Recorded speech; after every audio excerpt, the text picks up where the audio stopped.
Hey guys, I've just got a little video for you here today, something a little bit different, and I've been asked to do a few Liverpool videos. Now, I've got one here for you, but it's not in the mould I think you want it to be. Unfortunately, it's not Football Manager, but what it is instead is a name and shame.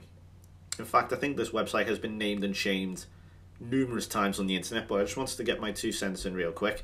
In case you don't know what you're looking at here, this is LFC Xtra. This is... well, there's no getting away from it. This is a clickbait website. If you don't know what that is, imagine BuzzFeed, but for Liverpool. BuzzFeed posts shite. It posts a lot of crap.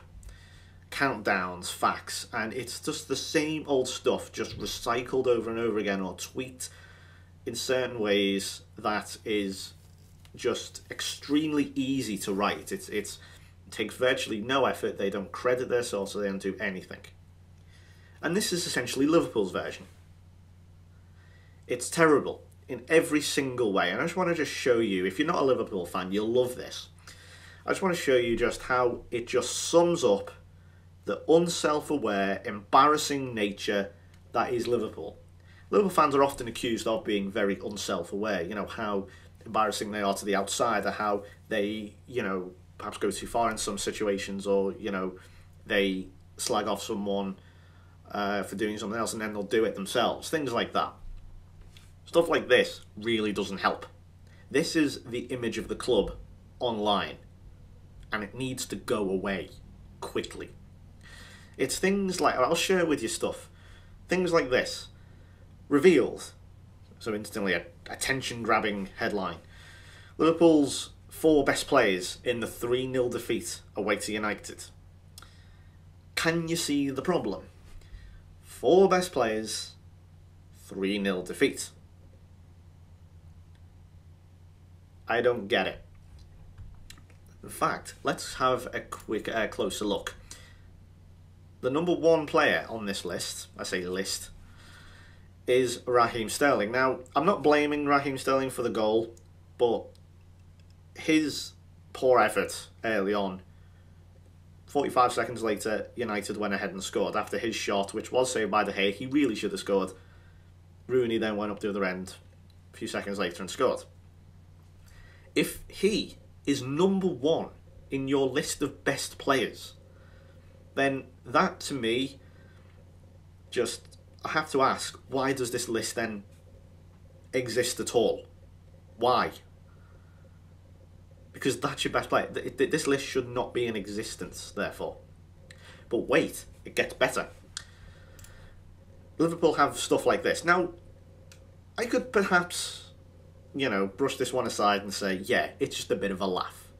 10 reasons why Liverpool are the world's most hip-hop soccer club. I think the less said about this type of thing, the better. Perhaps you could just, say, yeah, it's just them having a bit of a laugh. But then you get stuff like this. Liverpool's best-looking player ever? DJ Noreen Khan picks her top LFC pin-ups, and you've got stuff like, these are just... what is this? They're not even good pictures. It's just a slideshow of players' faces. This isn't good content. This is nothing. This is garbage. It's not even true. Like... look at Xabi Alonso. He's got a monobrow. Nah, I'm just kidding. Xabi's lovely. But then we get even further embarrassing with stuff like this.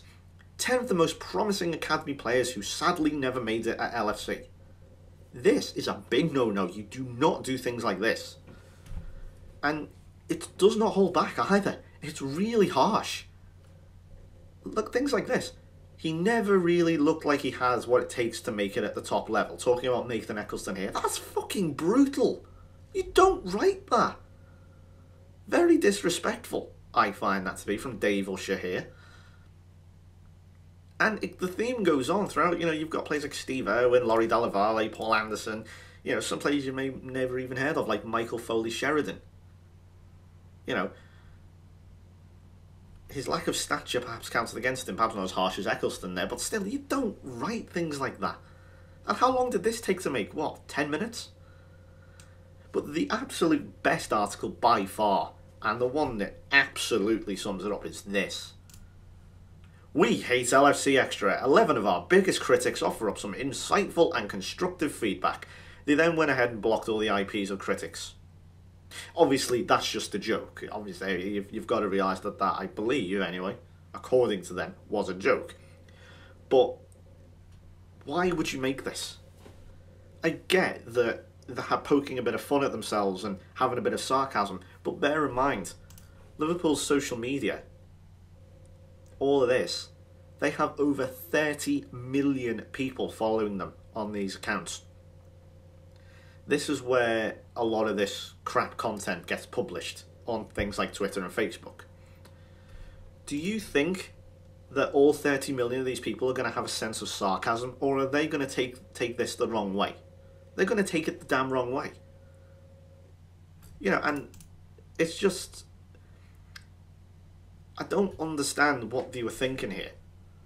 It's just embarrassing. You know, these are actually genuine criticisms as well, but they're not. I'm absolutely lost for words by it. I really, really am. The best part of it all, though, is the guy who I think runs this account, or sorry, runs this website, I should say.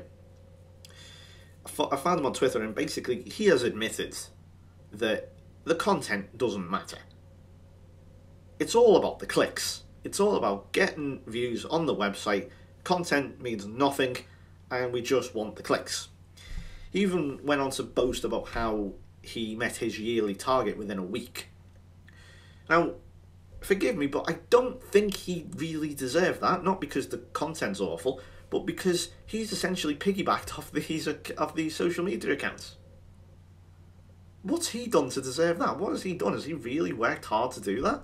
Not really. He just piggybacked off the club's reputation and its social media accounts. That's not something you brag and boast about. It's embarrassing, in fact. I'd be pretty embarrassed if I started doing that. You know, if I walked into a company and started running their content and their social media, I wouldn't brag about how I met my yearly target within a week because they happen to have 30 million people following them on their social media. That's poor. That's really poor.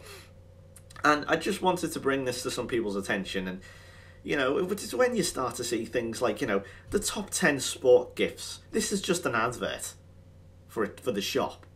This is just to make even more money on top of the money that they're getting from the website. And then it repeats itself. The top 10 tech gifts. It's the same article. They even have the audacity to put that. Top 10 winter fashion items. That is, I'm sorry, they are nothing but 2 adverts put side by side trying to sell you shit. And the only thing that could potentially make this site worse, if they started including memes and things on it, you know, having, you know, Brendan Rodgers' face with a piece of white text over it, you know, something character, or shit like that, or, you know, that absolutely cringeworthy picture of Shankly looking up to the heavens and there's Bob Paisley and Bill Shankly and he's saying, "How am I doing, lads?" or something or other. You know, that, if they started putting that on the website, that would be the end game as far as I'm concerned. That would sum it up. And I'm sure you're going, why are you getting so pissed off? It's just a website. This is something I work in. I work in this sort of area, and it pisses me off to see this. My club do this, because I know that it can be done better. Not necessarily by me. I'm not saying I could do this myself. But I know it can be done better. It doesn't have to stoop to such the lowest common denominator and be as shit as it is. It can be done better. Unfortunately, they're not going to change this. They're going to be happy to settle for the lowest common denominator and appeal to just mindless imbeciles. Liverpool, this is your image online.